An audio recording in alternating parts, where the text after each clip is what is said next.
ଚିରା ଜରି ପାଲ ତଳେ ଜୀବନ ବିତୁଛି ଆଉ ସରକାରଙ୍କ ମାଳମାଳ ଯୋଜନା ଠାରୁ ଆଜି ବି ଏମାନେ ଅନେକ ଦୂରରେ।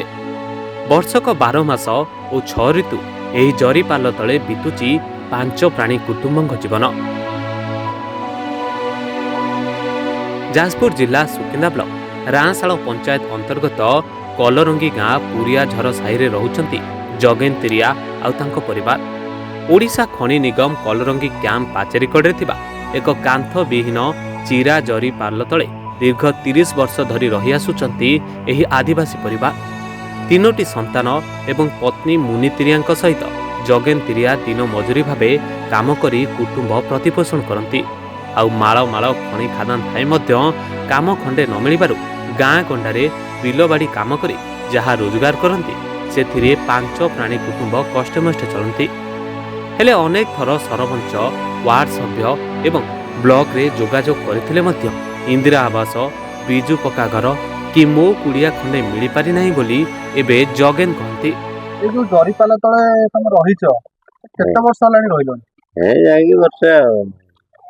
ବର୍ଷ ତା ଆଗରୁ ଘର ଭାଙ୍ଗି ଯାଇଥିଲା ନା କଣ ହେଇଥିଲା? ହଁ ଭାଙ୍ଗି ଯାଇଥିଲା। ଏ ଯୋଉ ମାଟି ଘରଟା ଅଛି ସେଟା ଭାଙ୍ଗି ଯାଇଥିଲା, ତାପରେ ଯୋଉ ଜରିପାଲଟା କିଏ ଦେଇଛନ୍ତି? ସରପଞ୍ଚ ସରପଞ୍ଚ ଦେଇଛନ୍ତି। କେବେ ଦେଇଥିଲେ? ଏଇ ବର୍ଷେ ଭଳିଆ କହିଲି। ଜରିପାଲ ଦେଇଥିଲେ। ହଁ ଏଇ ଆଉ କଣ କହିଥିଲେ? କହିଲେ ଏଇ ଡକ୍ୟୁମେଣ୍ଟ ଭୁଲ ଅଛି କହିଲେ।